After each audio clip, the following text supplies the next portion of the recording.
दोस्तों, महाभारत का युद्ध आप सभी ने देखा और सुना होगा। दोस्तों, पर क्या आप जानते हैं कि महाभारत में संजय नाम का एक व्यक्ति था जो धृतराष्ट्र जी को अपना आंखों देखा हाल अर्थात लाइव टेलीकास्ट बताया था जो महाभारत युद्ध में घटित हो रहा था। दोस्तों, क्या आप जानते हैं संजय का उसके बाद क्या हुआ? क्या उसकी दिव्य दृष्टि उसके बाद भी उसके साथ में थी या फिर उसकी चली गई? और युद्ध के बाद संजय कहाँ गया और उसका अंत किस तरह हुआ? चलिए दोस्तों, इस कहानी में आगे हम बताते हैं।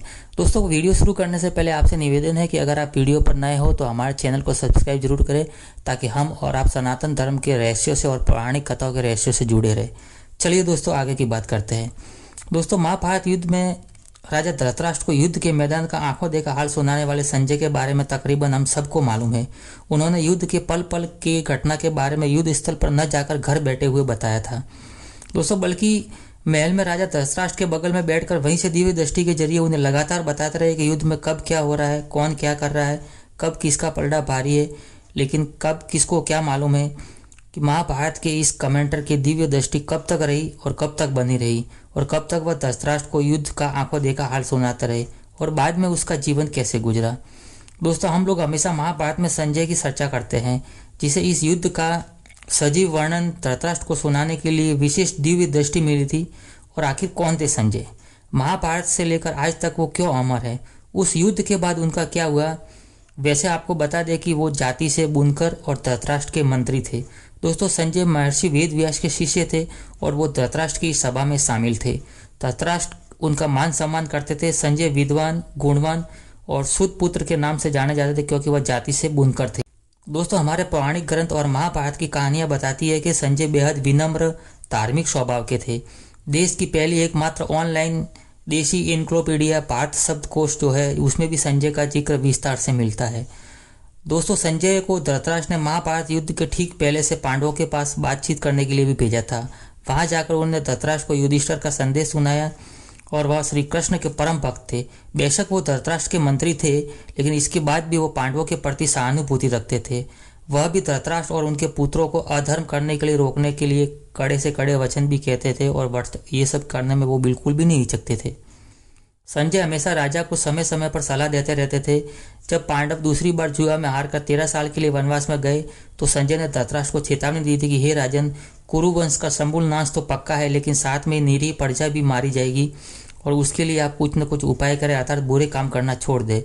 हालांकि धृतराष्ट्र उनकी स्पष्टवादिता पर अक्सर क्षुब्ध भी हो जाते थे। जब ये पक्का हो गया कि युद्ध को नहीं टाला जा सकता तब महर्षि वेद व्यास ने संजय को दिव्य दृष्टि प्राप्त की थी ताकि वह युद्ध क्षेत्र की सारी बातों को महल में बैठकर ही देख ले और उसका हाल धृतराष्ट्र को सुनाए। इसके बाद संजय ने नेत्रहीन धृतराष्ट्र को महाभारत युद्ध का हर अंश सुनाया और ये भी कहा जाता है कि वे हमारे देश के पहले कमेंटेटर भी थे। दोस्तों, संजय के बारे में कहा जाता है कि वे यदाकदा युद्ध में भी शामिल हुए और युद्ध के बाद महर्षि वेद व्यास की दी हुई दिव्य दृष्टि भी नष्ट हो गई। श्री कृष्ण का विराट स्वरूप जो कि केवल अर्जुन को ही दिखाई दे रहा था वो संजय ने भी अपनी दिव्य दृष्टि से देखा था।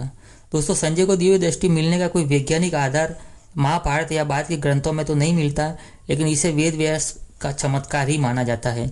गीता पर कालांतर में लिखी गई कई टीकाओं पर इस विषय में कोई ठोस समाधान नहीं दिए गए।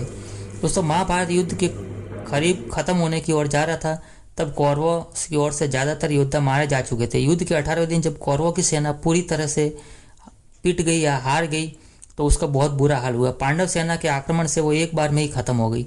जब दुर्योधन ने यह देखा कि उनकी सहायता करने वाला कोई नहीं है तो वह देवपायन के सरोवर में जाके छिप गए। तब भीम ने जाकर दुर्योधन को ललकारा और भीम और दुर्योधन के बीच में गदा युद्ध हुआ और इसमें दुर्योधन आखिर में मारा गया।